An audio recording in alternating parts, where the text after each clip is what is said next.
Le CMS de la région de Sierre a développé maintenant depuis plusieurs années des appartements à encadrement médico-social qui sont intégrés dans la ville, dans un quartier, dans un immeuble ou même dans un village. Ces appartements ont vu le jour dans le but de prolonger les limites du domicile. Actif dans le domaine de l'aide et des soins à domicile, le CMS a toujours cherché à développer encore plus le domicile et de permettre aux gens de pouvoir rester chez eux. Bonjour. Moi, je suis venu le premier jour, j'ai tout de suite dit je viens. Il y en a qui disaient oui, il fallait étudier avant de venir et tout ça. J'ai dit moi j'ai déjà tout, moi je viens ici. Le thé, Madame Rollier. Ah, merci beaucoup. Voilà, à tout à l'heure. Et il y a déjà 5 ans que je suis ici, moi. Quelqu'un vient malade après 7 heures, alors il faut un peu qu'on s'occupe. Après, on peut téléphoner à l'infirmière si ça ne va pas. Et nous, on est très contents qu'elle est ici parce qu'elle se plaît très bien. Ces appartements regroupent plusieurs personnes sous un même toit avec chacune son lieu de vie. Il y a en fait 4 voire 6 personnes âgées qui cohabitent, mais chacune a son lieu de vie individuel et partage les locaux communs. C'est joli les hauts vendangers, j'adore ça. Au niveau du CMS, nous effectuons l'intermédiaire entre un propriétaire privé et puis les locataires âgés. Et nous facturons un loyer mensuel, comme dans n'importe quel domicile, sur la base d'un contrat de location.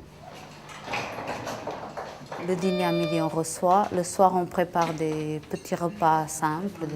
Ils ont la liberté de faire ce qu'ils ont envie de faire, s'ils ont envie d'aller dîner dehors. Les gens qui ont envie de faire le ménage, on laisse faire.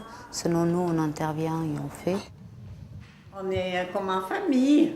On a notre chambre, mais pour manger, on est tous ensemble.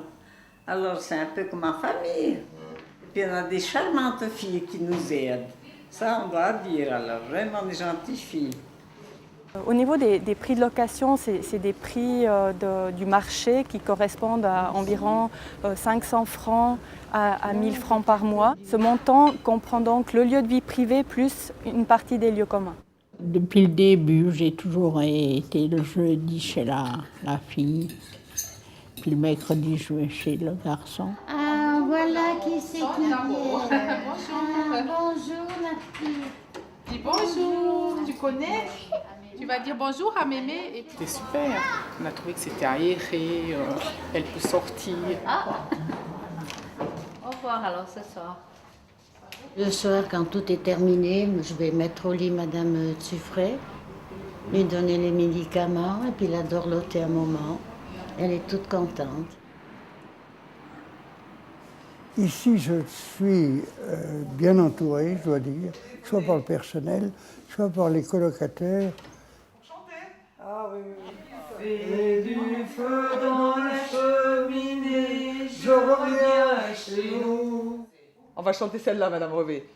Au niveau de l'aide et des soins à domicile, toutes les prestations qui sont dispensées par le CMS sont facturées séparément par le CMS sur le même principe que dans n'importe quel autre domicile et selon la prestation qu'a reçue le locataire. Merci beaucoup.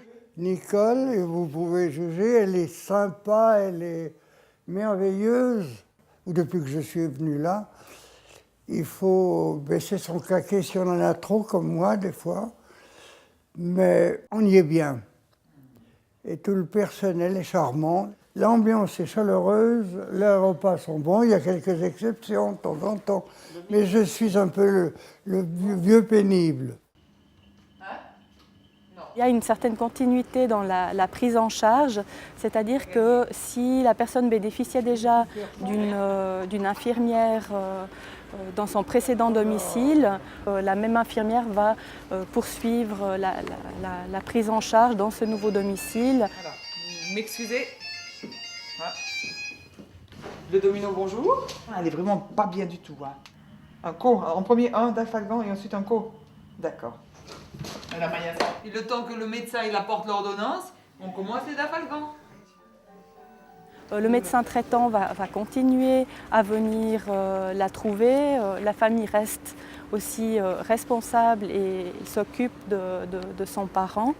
Et nous sommes là, CMS, pour permettre aux personnes de disposer des services dont elles auraient besoin et de favoriser un maximum son autonomie. Bonjour. Bonjour. Ça va? Ça va bien. Nous avons aussi des auxiliaires de vie. Les auxiliaires de vie sont des non-professionnels mais qui travaillent au niveau de l'aide au ménage et qui assurent une présence la journée auprès des locataires pour le petit déjeuner, le lever, le coucher, les courses, de la mobilisation. C'est un petit peu une personne de référence pour les locataires. On va juste régler un petit peu le rollator parce que je trouve qu'il est un petit peu trop haut. Je vais le baisser un tout petit peu. Hein. Voilà, comme ça. Puis on va juste regarder peut-être pour l'appareil d'alarme. Eh bien, moi, je touche là. D'accord, allez-y. D'accord. Ça, vous avez bien compris ça. Hein? Oui. Donc, si vous avez besoin d'aide, vous appuyez une fois sur le bouton. Demander à l'époque, c'est d'avoir des portes coulissantes pour justement faciliter le passage. Si on prend la porte d'entrée, qui est vraiment la porte d'entrée du bâtiment, c'est une personne qui était ici, qui était en fauteuil roulant, où on a pu faire la demande de prise en charge pour avoir une porte coulissante avec ouverture automatique. Ça, c'est ma seconde maison, que j'aime beaucoup. Et puis les personnes qui sont là, responsables, sont très, très, très gentilles. Elles nous comprennent bien. On n'a pas besoin de parler longtemps. Je bois tous les matins un thé de soja. Je me sens bien chez moi, parce que je suis dans mes meubles. Je n'ai rien négligé, j'ai tout mis comme il faut en place. Mais dès que le temps le permet, je sors tous les jours. Autrement, ici, moi, je me plais. Et ça, c'est beaucoup, hein? Ah, ça, c'est beaucoup, oui.